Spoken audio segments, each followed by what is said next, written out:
seen one like you before. Almost human. I am human. Just enhanced. Why do you care what happens to her? Because I was her. Hello, everybody. Welcome to another edition of Film Seizure at the Movies. My name is Geoff Arbuckle, and I am joined by my Film Seizure better half, Jason Oliver. Better half, huh? Yeah, Huh. I've used that before, and spoiler alert, I used that in a upcoming Monster Mondays in December. Oh, all right. So, anyway, What did we see? What did we see? Well, we saw Terminator Dark Fate. We're going to talk about that here in just a moment. I'm going to do a little bit of housekeeping because we are going to get into spoilers, and I want to get this housekeeping stuff through before people jump if they need to jump. Okay. We're gonna kind of break this into two things. We're gonna generally talk about the movie, and then we're gonna get into a few spoilers because some of the things I want to talk about are spoilery. Yeah. Okay. So anyway, new episodes of Film Seizure with myself and this asshole across the table. Every Wednesday. Mondays we got Monster Mondays. You can read my stuff at B Movie Anima on Fridays. You can find us by going to filmseizure.com, or you can go to places like Apple Podcast, Google Play Podcast, TuneIn, Spotify. We put stuff on YouTube, and we just recently got on the Stitcher. So if you are a Stitcher person, you have that app, or you have a thing, you can go over there and listen to us there. Do it. Okay, so I want to start by just backing up a little bit. I don't want to do a whole retrospective. We talked about that before. We're not doing a whole retrospective, but we are. There might be a day and a place and time for that, but maybe not today. At least for two of them. Yes. We are huge fans of Terminator 1 and 2. Yes. 2 is maybe one of the greatest action movies ever made. Yes. 1 is just a fun action movie. James Cameron kind of at his best, in my opinion. So fuck you, Titanic. No. Anyway, James Cameron has made the two greatest action movies of all time, in my opinion, and that is Terminator 2 and Aliens. I thought you were going to say Avatar, but okay. No. No. Avatar. Yeah. Anyway, no, but they're hugely important movies for us and our age group, I would say. Yes. I have loved Terminator since about as long as I can remember. Yeah. How did you feel about Terminator 3? Okay. I have a lot of things I feel about Terminator 3. Well, sum it up in about 2 sentences. I would need to see it again to give you my full thoughts anyway. So I would tell you that I think it fucked up the timeline. It promised the rise of the machines, and you got the rise of the machines in like the last act. Yeah. Which was big disappointment. I did not like Nick Stahl that much as John Connor. I did, however, like Arnold Schwarzenegger in that movie. I liked Claire Danes in that movie. You like Claire Danes and everything. I do. And that movie, when it was made, was the most expensive movie ever made at the time. And it looked it. Like it was. It is a good looking movie. It was amazing. And the stunts and the action in that movie are fucking amazing, but the story just was not up to par. I thought the movie was fun. I didn't expect it to be anywhere. I mean, it's the third in the series. I mean, as much as I like Return of the Jedi, it ain't nothing compared to the first two Star Wars movies. I thought Terminator 3 was fine. It's fine. That's how. Hey Jeff, how'd you like Terminator 3? It's fine. Right. I'm glad to watch it if it's on TV. If that's what's going to be on, I'm going to watch it. And I will watch that movie just for the semi truck scene because it is fucking phenomenal. That is a great scene. And also give a handout to my boy Chris Hardwick for starting the apocalypse. Oh yeah. For pushing the button. There's a really good gag in that movie too with Arnold Schwarzenegger, where you see the genesis of who the T-101 was modeled after, right? Yeah. And it was like this country bumpkin sergeant played by Arnold Schwarzenegger, and there's a joke. It's like, oh, we'll just replace the voice. Yeah. It's like, hey, partner. Anyway, so that was more than a couple sentences. Yeah. Anyway, that's fine. Terminator Salvation. How'd you feel about that? I don't know that that's a Terminator movie. kind of don't hate it, but it's not great. I can sum it up in one word. It's incredibly forgettable. I can sum it up in a better word than forgettable. Boring. Yeah. I was bored in that movie. Genesis had, I think, an interesting idea that just was a complete failure. Genesis is suck. Convoluted. It suck, and it is horribly casted. Yes. Except for Arnold Schwarzenegger. Yes. But there is an element in that movie. I did kind of like the relationship between Sarah Connor and the Terminator. Yes. Give me that movie. I really like that idea. But the rest of it, it's so bad. Yeah. It's so bad. That movie was best when it was in the original Terminator timeline. When it was jumping into that. I liked what it did there. I thought it was an interesting idea to tie things back around. It felt like Back to the Future Part 2, right? Yeah, and I liked with that. the whole different cast. Right. But I did not like what they were doing with the future stuff. Yeah, that's weird, man. Yeah. And the whole good actors, poorly cast. Yeah. I will give it that. So now here we are, Terminator Dark Fate. We're kind of in the Halloween zone. There was also the TV show. Oh, Sarah Connor Chronicles. I didn't watch that. I liked it. Yeah, I know most people thought it was. I thought it was really to good. I thought it was truly the sequel to Terminator 2, in my opinion. It was the real sequel. Okay. I liked it. Was Summer Glau the Terminator in that? Yes. Okay. She was the good one. The good Terminator. Yeah. Right. For some reason I just say the Terminator, thinking of the Schwarzenegger Terminator from 2 and on. Yeah. I have to look it up real quick, but the guy who played the bad Terminator, he's this phenomenal character actor that's in everything. Okay. He was great. Yeah. So okay. So I'm gonna say this. I came in with not very high hopes for Dark Fate. I agree. I mean, I've been burned a lot. Yeah, I mean, it's like I can't just keep going back to this abusive relationship. But I'm gonna. You're gonna. There's no therapy that can help me with honestly, this. if it wasn't for Linda Hamilton, I wouldn't have returned to this. I would have. I wouldn't have. I probably would have gone the first weekend because I do that. I can't help myself. I couldn't do it after I can't Genesis. myself. I couldn't do it after Genesis. I am battered. I can't break out of this relationship. Well, I can, and I am free. I've seen them all in the theater. Yeah. Okay. I'm gonna see them all in the theater. They'll make 100 more maybe before I die. No, they well, won't, I didn't see the first one in the theater, but I saw the other one. I didn't see the first one in the theater either. I saw. Anyway.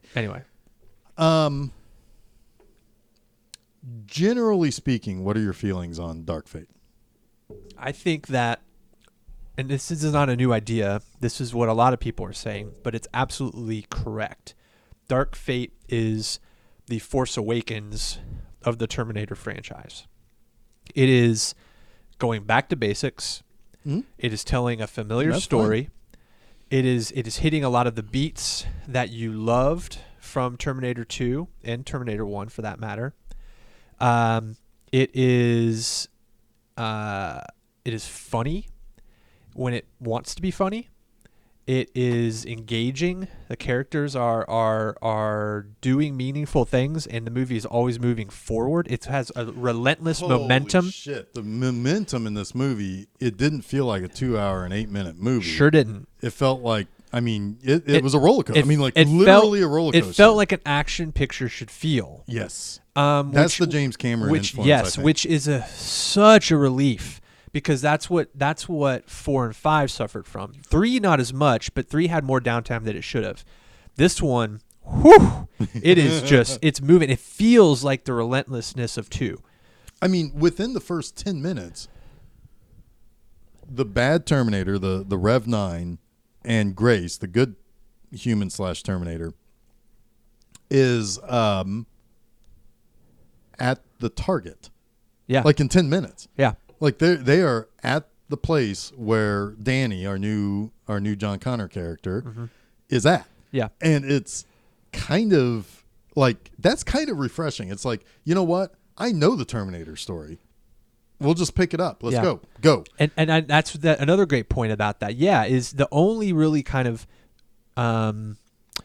recap or whatever you want to do, like scenes from last week, right? That they do is they use Sarah Connor's psychiatry session. Oh, I love that from Terminator 2. I love that fucking videotape. As the beginning, the videotape, where she rants and raves about the Judgment Day. Yep, I love that. Fucking perfect. It gets you it. right back into the mindset of Terminator 2. It does exactly what it sets out to accomplish. I'm gonna be. I sat there last night, about an hour before I left to meet you. You and your lovely wife Susan, who joined us for this. Who I owe to some small degree my marriage to Terminator 2. It's true. It's true. It is true. Yes. So I, before I went to go meet you guys, I was sitting there thinking, it's like, man, I wonder if I should have watched 1 and 2. It's like that. But then I got to the movie and it started. I'm like, nope, don't need it. You don't need it. I'm in it. You're in it. Yeah. And and I will praise the movie for those things. One, it brought us back, not just the basics, but it brought us back to a familiar, warm, fuzzy feeling of Terminator 2. Yeah. But it also has that breakneck pace that it's. Some could say that there's a detriment in the plot, that there is very little plot because it's so quick to jump into the action. But at the same time, I was fine with that because it's like I had told you I was hoping for a relatively mind-numbing action movie. Yeah. That I don't have to think too much on, which I think was the problem with 4 and 5. Salvation wanted to be a real boy, and Genesis was a puppet on being played. It was Terminator 1 as if it was a zombified puppet being puppeted by somebody other than James Cameron. It was trying to use established plot to reboot, which this movie, and we won't. Maybe we should get into spoilers. Well, wait. Right. Okay. Real quick, I'm going to give my quick summation of how I feel about this movie. Right now, the Rotten Tomatoes is roughly 70%. Yeah, that's entirely accurate. Yeah, 70% of this movie really works. Yep. 30% of the movie really doesn't work for me. Sure. And that's where now we can say, real quick. One, if you're a Terminator fan, you're going to go see this movie anyway. Yeah. So fuck off with what we have to say. But two, if you like action movies, this movie's got action. It's got action to spare. I don't know if I like all the characters as much as you do. Yeah. Okay. And that's going to be part of my critique when we get to our spoilers here in about 30 seconds. But generally speaking, the movie looks great. The movie is paced wonderfully. There are a lot in this movie that I loved the way the movie looked in certain places. I did not feel disconnected from the action. A lot of action movies these days happen so close up that I don't know really what's going on. I didn't feel that as much. Yeah.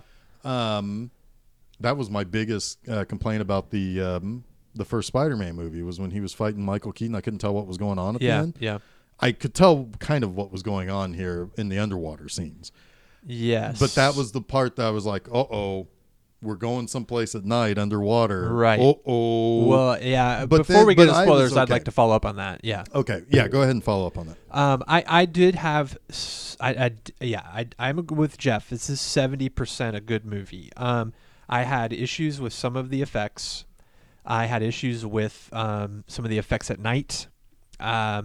The movie could have been brighter, in my opinion. Sure. I really, it's a pet peeve of mine that you shoot special effects at dark, to hide flaws, and it doesn't work. You end up doubling down on the flaws. Yeah. Like, stop it. Yeah. Just try your fucking best to do it. Although I will in a way say that I can see it. Everything leading up to that, the fight on the plane was great. The fight on the plane was surprisingly good. Yeah. And we've had a lot of cargo plane fights recently in action films. You know who that thanks to?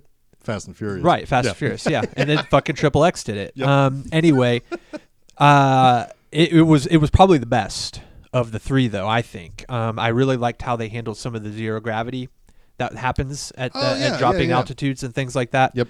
I did not, however, like some of the all computer generated effects that we'll talk about here when we get into spoilers. I did think that some of the performances were a little off tone here and there. Okay, I've got a feeling we're going to talk a lot about that because I have three main, two really big critiques on this movie. But go ahead and finish your thought. But I think for a movie that tried to stick to a very simple idea without making time travel more convoluted than it already is, it did a good job of that while also introducing some new elements to the story that you can build on. Yeah. And I believe, to me, that is exactly what a Terminator sequel needed at this point in the pantheon of the chronology. Yeah. And I guess we should mention, if you're a newbie to this franchise, it is a direct sequel to 2. But it also kind of stands on its own. Right. But you do not need to see 3, 4, 5 or the TV show. Those are thrown out. It's the new wave of Hollywood sequels these days. We're in the Halloween cycle. Right. Which is if you don't like certain sequels, just toss them out. Yeah, so there are quite literally now 3 different timelines in the Terminator Saga. Yeah. Yes. Right, and there's 5 in the Halloween Saga. Yes. Okay. And there are 3 in Star Trek. How about that? There are indeed. Yep. Anyway, So anyways, I think we both agree that this is an endorsement. Yeah, I will say marginal thumbs up. I've Yeah. been watching a lot of old Siskel and Ebert. I'm going to use their term, marginal. I'm going to say this is the best sequel since 2. I can say that. Absolutely, I can say that.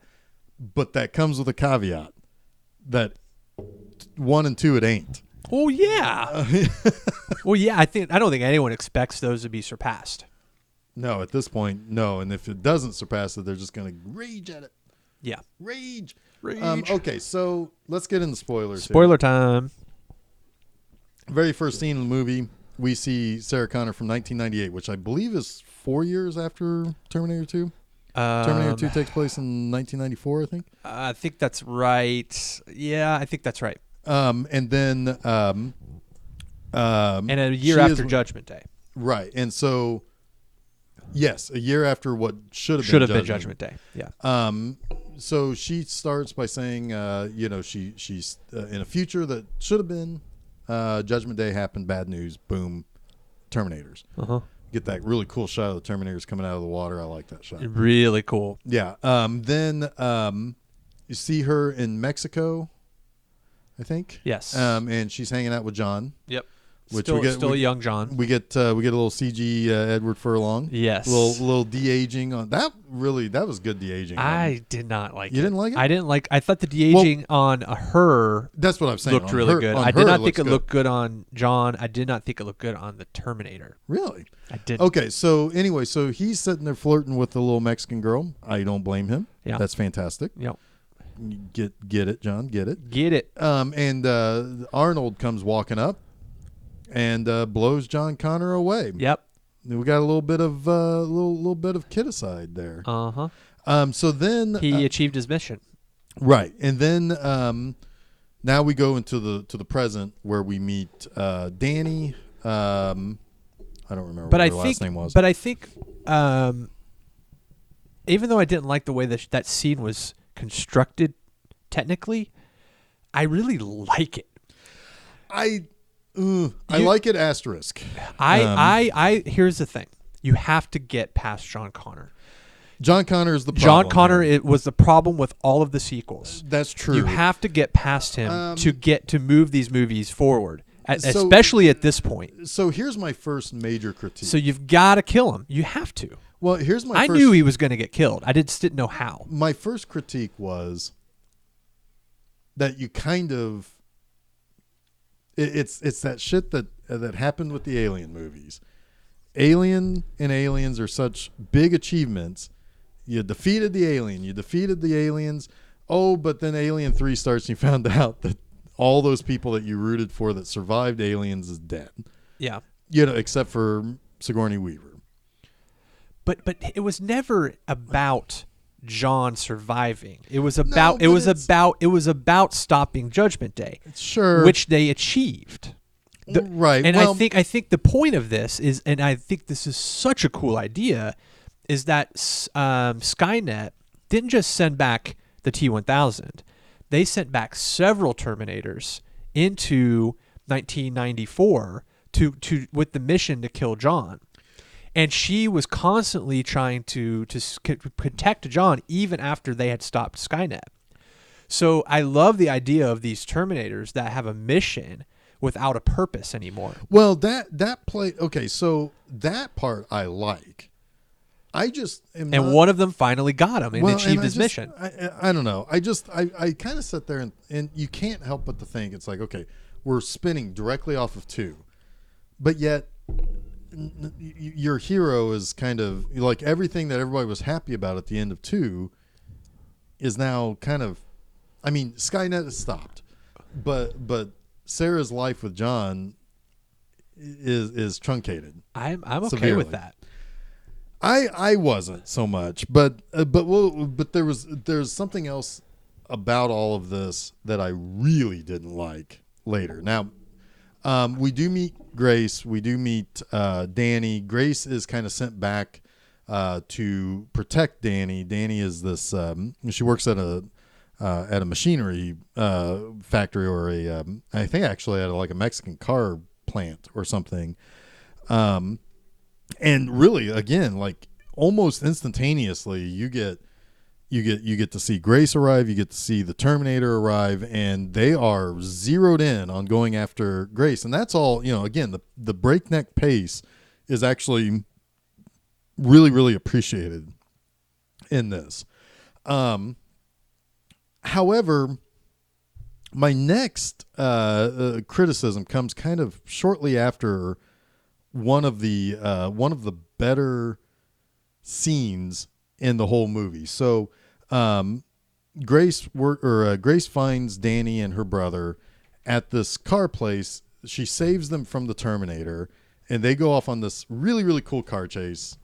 Like, really kind of made me think of Terminator 2 again. Oh yeah, it's the action scene of the movie in my opinion. It's impressive. And it's like there's it's in fucking broad daylight. Yeah, it's in broad daylight. You can see what the Rev 9 can do as far as like splitting himself. You see that Grace is legit, like she seems to have the right stuff until that scene ends, and you find out that maybe they kind of wrote themselves into a little bit of a corner here in this movie, because Grace is ill-equipped and maybe not quite good enough to defeat the Terminator. Yeah. Because she crashes, because if you don't kill a Terminator in the first 30 seconds, you're fucked. Yeah. It's like, have you seen a Terminator? I mean, you guys live in the future with all these Terminators. Yeah. I mean, that was bad writing. Yeah, that's in fair. my opinion, because it's like, okay, what it did was you have super villain and superhero, but you have to set the superhero back to be able to have these other characters come in. And at that point, that superhero is not very effective. In my opinion, Grace should have just been dealing with malfunction rather than dealing with, well, I'm designed not to be able to really go into a long fight. Like, that's bad design. And that's it's a little, in my opinion, it's a little lazy to be able to have to rely on these two older characters to come in later. In a way. Yeah, I guess. I mean, I think that maybe that's a little nitpicky, because you could talk about that in the sense that, look, they know this technology works in the future, and they're able to take out Terminators with this technology. So it was this confluence of circumstance that prevented them from her completing her mission. Well, the circumstance needed to be better displayed then. Maybe, but still, I don't necessarily think it's bad writing. But yes, you're right. They have to come up with a way to introduce Sarah Connor as an additional helper. Not just her, though. Well, not just Arnold. her, but also Arnold. Right. Arnold, yeah. Now, so Sarah, arguably, they don't actually need Arnold, though. Arguably, right. Right. This is just getting the gang back together. The movie needs Arnold. Right. Yeah. Right. So okay, then so Sarah shows up and she's badass. She does not get along with anybody, which is fine up to a certain point. But she's pretty PTSD. Yeah. I would imagine. But my next. Okay, so they have to go. They find out that they have these coordinates, and they got to go, and they realize that it's Arnold sending them. Oh, it's the Arnold that killed John. Right. Yeah. And Sarah's having none of it. Yeah. I don't blame her. I don't blame her either. But what I really don't like about this is the line that Danny says, "I don't care what he's done." And it's like, maybe you should. I think that's very, very, while I guess it does sort of put her on a path to where she becomes a little bit better of a character. When she said that, I kind of winced. I was like, oh, but now you've introduced you've introduced an unstable element to this foursome that you've built, or that's been built, and it's you're basically saying that your life is more important than John's. Well, I don't think so. I agree with that. She should be more cautious about how, and she should be more trusting in Sarah's experience. But she also knows that they need all the help they can get, and it seems, on the surface at least, that this T-101 is on the level. And she's like, look, you need to get past your shit, because I know, but hey, I mean, this guy, he seems willing to help, and we need help. Yeah, I don't know. Maybe tact would have been a better way of maybe you could have written that a little bit better to not be so dismissive. Yes, because there is a little bit of an issue of Sarah being consistently dismissed. Yes, and that is the movie basically having its moment to have a little bit of social commentary about older generations and new ways of doing things, and I felt that was super forced too on top of that train. Yeah, I thought also what was also forced was the idea that Sarah was identifying with Danny because she had just assumed that Danny was going to give birth to a new savior. It's a little on the nose. Yeah, agreed. And it's lazy to the point where it's like, I know what you're doing. They're trying to hide a twist, and I didn't like it because everybody knew. Everybody knew. Yeah, it's like she's the John Connor. Right. Like, come on, duh. Yeah, and it's like, here's the thing. I really wish that reveal had just not been a reveal. I wish that she would have just said that Grace would have just come right out of the gate. Fucking moments where you have like that, in my opinion, is bad writing. Yeah, it's like one of those moments that it's like, well, we're gonna save the really important shit for when the audience needs it later, not when you need it now. Right. Don't worry, the audience hasn't gotten it yet. Chica, we're gonna go down the street. Couldn't agree more. It treats the audience like big fat dummies. Well, and the problem is also, and we've talked off mic on this before about movies like the 2016 Ghostbusters, right? Sure. Obviously, there's no real issue with having a female cast. Right. And I will always say that I never hated that movie, that I had a good time watching it, but I can see its faults. Yeah. And its biggest fault to me is that you went out of your way to do a thing, but you did it very cynically. The people that you made this movie for deserved better. Yeah. And I kind of was getting that a little bit in this movie, where it's like, okay, we're going to have this movie which is going to appeal to the worst dregs of the corners of trolldom, because Sarah Connor is there. And Sarah Connor is always one of those ones that's held up. It's like, but what about Sarah Connor? We had her 30 years ago. Right. Whatever. But anyway, she's in it and Arnold's in it, and they will be, for the most part, appeased by that. But you are really kind of forwarding this with a female leadership angle, kind of like your Mad Max Fury Road. Sure, right? Yeah, absolutely. But this movie is so far wide of what Fury Road did so well, which was just show competency. Yeah. This movie has to nail you on the head with its we're better. We're the and it does it more with with those types of lines. Oh, you're gonna give birth to a man, and she like basically looks at the camera and says, "Man," right? And it's like, oh, I agree. It was cringy. Yeah, and it's like, I know there's another movie. I won't bring it up because I'm not going to put $20 in the Avengers Endgame. But I know there was one crowd moment that you didn't care much for at the end. Yes. But that's fan service.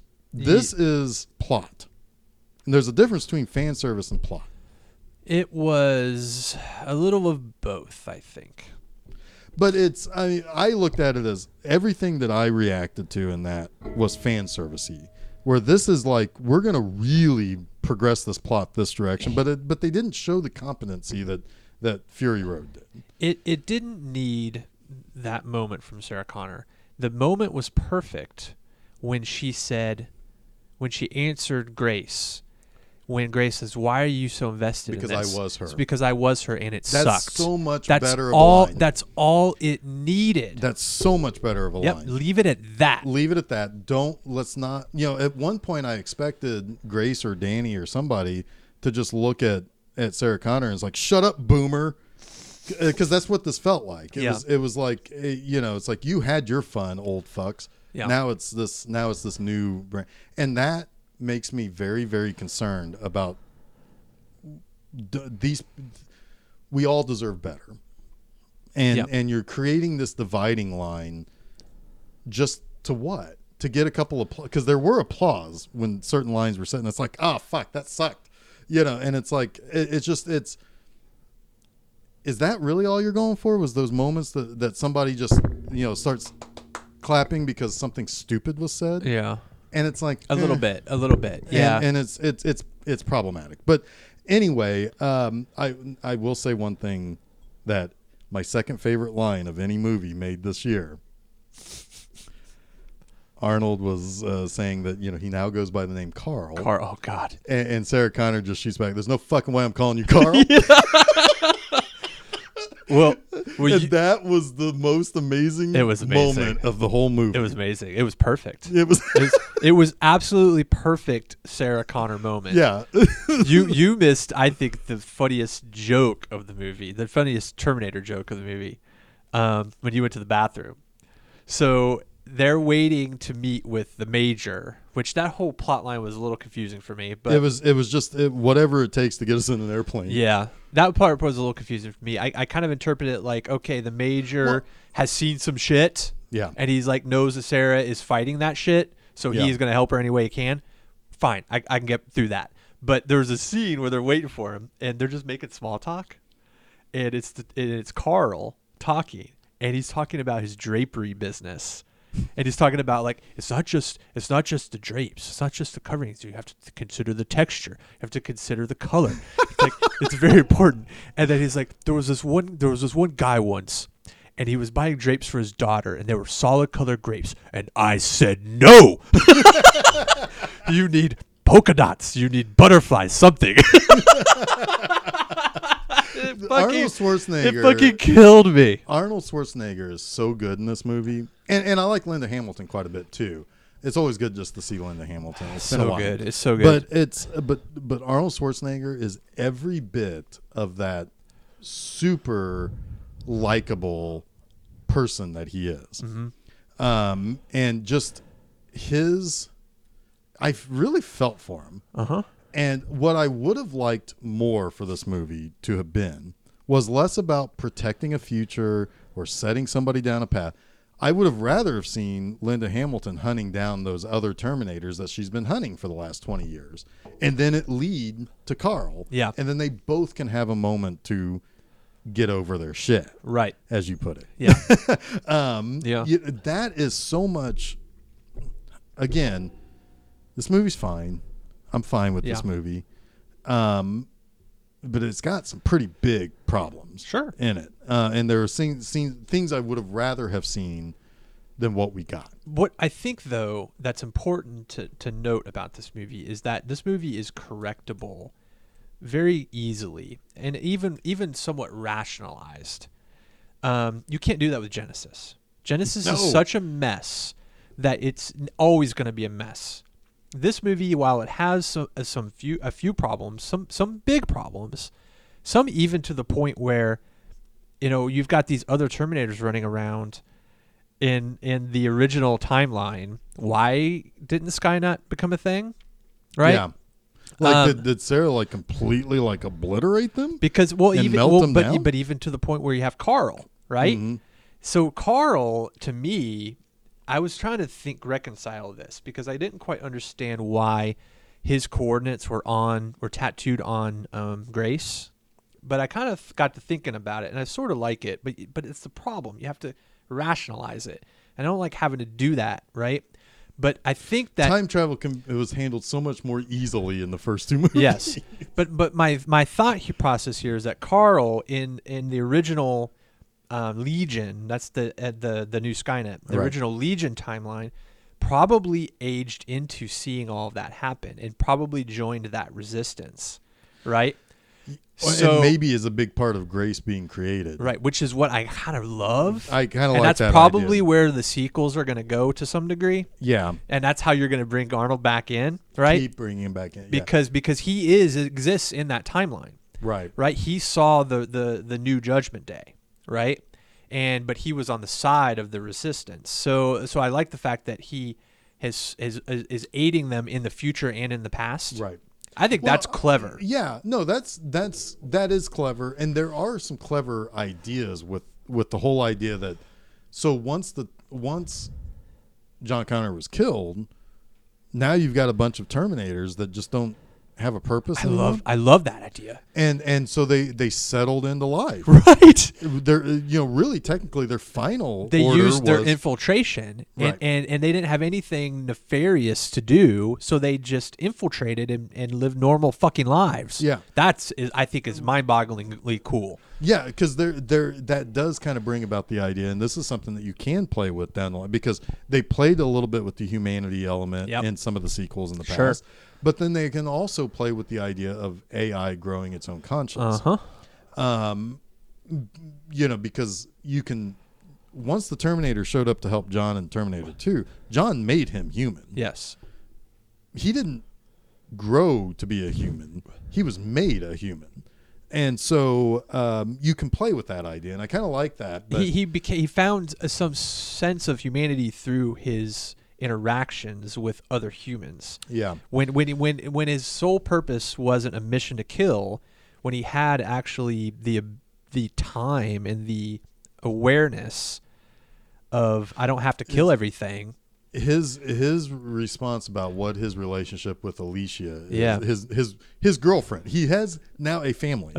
Yeah, and he's raised a son. Essentially, it's amazing. And that is how he realized that. Oh, I know what I did. Right. And and it does have a little bit, and I wish that this could have been this. I wish was cranked up a little bit. It's a learning processor. Well, I wish this was also cranked up a little bit more, and the bullshit that I had problems with that I just talked about was toned down a little. Like I don't need to hear Grace say that she wants to beat the shit out of Mother Mary because Sarah Connor's a bitch, right? Or she thinks she's a bitch. Tone it down, man.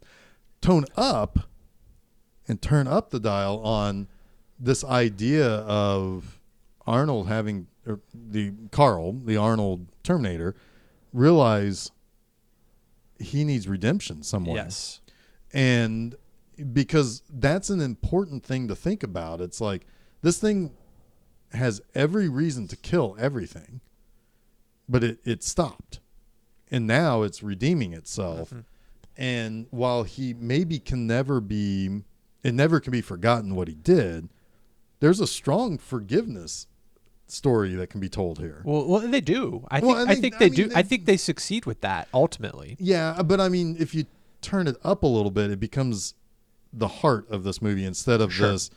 Well, we just got to do things our way, which is what I was getting in the first half of the movie, and it's like, oh man, turn it down. Yeah, I think the biggest problem with this movie is the Mackenzie Davis Grace character. Yes, she's the biggest problem with this movie. She's not equipped well enough. I don't want to denigrate Mackenzie Davis's performance. No, she was wonderful. She said the lines that she had to do well. But her and she did but the thing, her and character, she has really good physicality. Her in character this was movie. not well written. No. And It felt like, you know what it felt? It felt like a James Cameron character. Yeah, they got that right. Yeah. And that I think is the shame of the movie, because if that character were written more with the humanity of the Kyle Reese character, from the first film, because his intensity shows his desperation to help. Yeah. Whereas Mackenzie Davis is just kind of directed to just shout. But be bossy. Yeah. And it's like, that doesn't really work. And she doesn't deal with the unexpected Linda Hamilton well.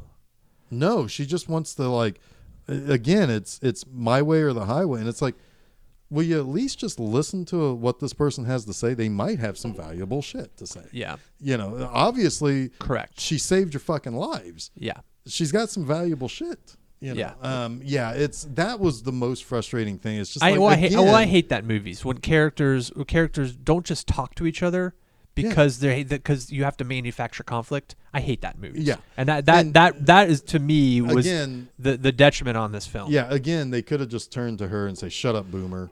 Right. Sit in the back seat. You know, we're gonna drive Miss Daisy to the old folks' home. You know, I mean, that's what it kind of and that frustrates me. But some of the beats, man, like when she first sees Carl, like and they even use the audio from when she sees the T-101 in Terminator 2 in the psychiatric hospital. Oh, that is so good. Like that gave me fucking Terminator chills, man. Yeah, that was good. When she shoots him 3 times in the chest. Yes. And he just looks down and looks and is like, oh, that's going to be hard to explain to Alicia. Yeah, so good. I mean, there was some great stuff from the other actor. And I will say at first I kind of thought if I were Sarah Connor, I would have just left the Grace and Danny because they were just being insolent. It's like, I'll just go take care of this myself. You guys just fuck off. But ultimately it's her idea. That the Terminator, that Carl is like, this has an 89% chance of success. And then Danny grows up a little bit. And it's like, yeah, we got to do it. I don't mind being the and then also not only that, but you see Linda Hamilton be like, let's cut with the bullshit. Yeah, you're having her shoot a pistol, right? That's not going to do anything, right? And then she whispers in her ear, "The Terminator just killed all of your family. What do you do?" Like. There was some redemption, and at that point, Sarah Connor is the badass. Right at that should point, be in this movie. At that point, all of that dynamic changed for me, and I will say that at that point, I was like, "Okay, I'm glad we're done with whatever you think you were trying to say with the previous scenes. We're done with that shit now." Yeah. Because the proof was in the pudding there. Right. Yeah. I don't know. I mean, overall, I would still. I mean, again, that 69-70% on Rotten Tomatoes is accurate. And I do know that this movie is going to get that dumbass backlash that it always. But you know what? Maybe it won't, just because Sarah Connor is one of the pillars that gets raised up. Yeah. You know, in that movement. But it's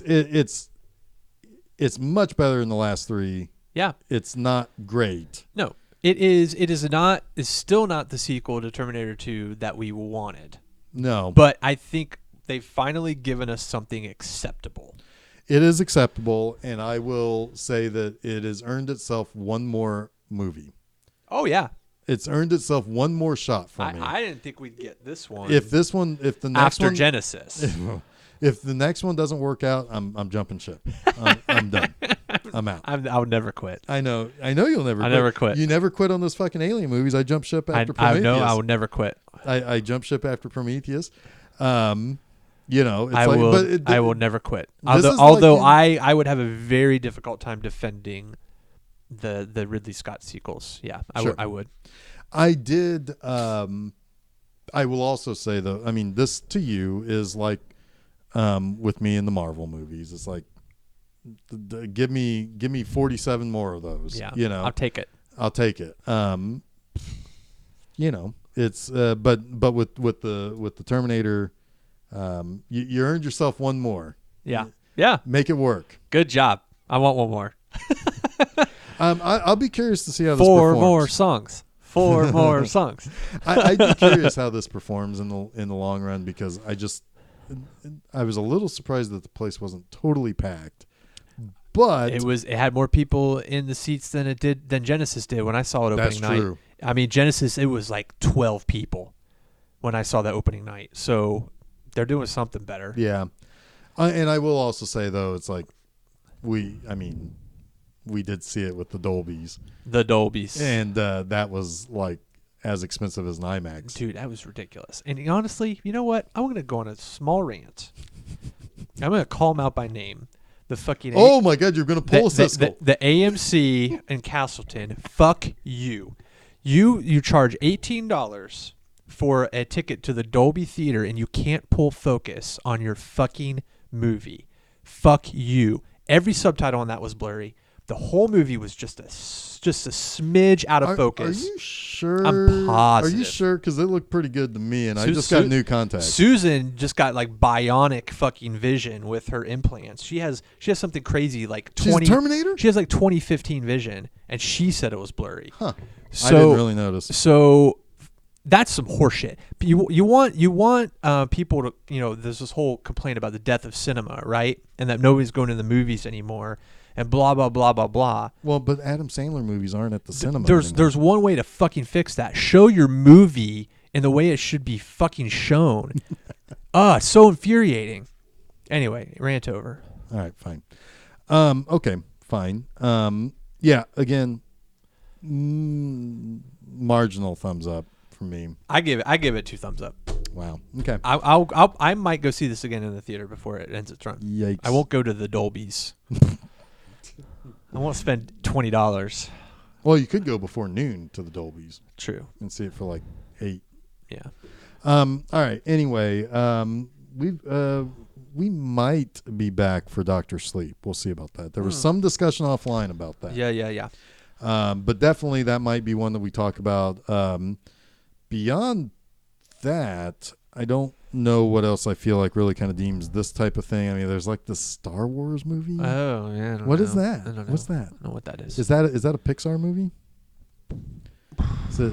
I mean, it might be a Disney movie. It's I Disney or something. Yeah. Is it on Disney Plus? I've heard a lot about Disney Plus recently. Yeah, there's going to be a lot of stuff on Disney Plus. Yeah. Hell, we might end up finding ourselves doing a whole month worth of Disney Plus movies. I'll tell you what. In all seriousness, I am 10 times more excited about The Mandalorian than I am about the new Star Wars movie. I'm in for 2 words. Werner Herzog. Yeah, okay, artsy fartsy. Werner Herzog. He's saying that with his butt. He's so excited. He's farting out the words Werner Herzog. I am all in for Dark Ray. I'm cool. I'm gonna see it. I hope it redeems itself. She has itself. haunted my dreams lately. I hope it's good. But anyway. But I'm not I don't have any expectations for it. Fair enough. Yeah, I don't know. So there's some more of the stuff coming along. I'll definitely do something for Star Wars. We'll see about Dr. Sleep. I think the will is strong. I don't know. The flesh may be weak. I think we can pull it off. We might be able to pull that off. Yep. But anyway, until next time, of course, find us in all those places I talked about at the beginning. Just rewind the episode, listen to all those places we're at. But just keep in mind that we're brand new to Stitcher. I want to say that because our previously recorded episodes have not mentioned that yet since we went on there. So catch us on Stitcher, catch us at filmseizure.com. There you can link to all the good stuff. But I am Jason Oliver. I'm Geoff Arbuckle. Don't forget to save me the aisle seat. I'll be back.